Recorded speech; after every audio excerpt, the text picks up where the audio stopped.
Now the controversy over bankers' pay is picking up steam again. Here in Britain, bosses at the state-controlled lender Royal Bank of Scotland are threatening to quit en bloc if the government prevents them ramping up their payout pot for executives and for traders as well. The BBC has learned that many executives at Barclays investment unit will see the fixed cash element of their pay increase by $125,000.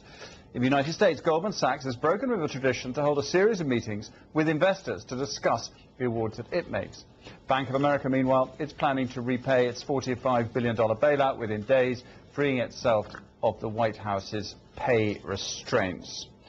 Well, the argument for big bonuses is that competition for talent remains fierce. To discuss where all this might end, I'm joined by Professor Chris Roebuck from Cass Business School. He's previously held a series of senior human resources jobs at a number of First League banks.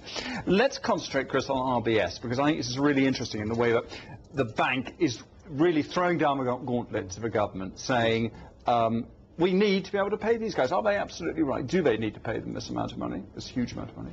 I think if you look at what those people could get elsewhere, it's fair to say that if RBS wants to keep them, they do have to pay those. Are they going already? I think there's evidence to suggest that RBS has lost a number of key people to its competitors, be they local UK banks or international banks, yes. But the government, on the other hand, is forced into a corner because it can't be seen to be allowing a partially state-owned company paying that sort of money.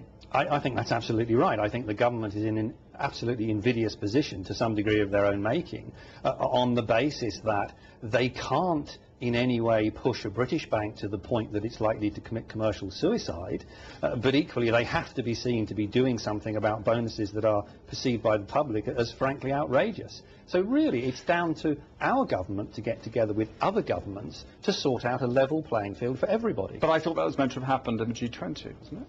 Yes, I think it was supposed to have happened at the G20, but in fact it didn't actually come off. And one has to ask the question, why didn't it happen?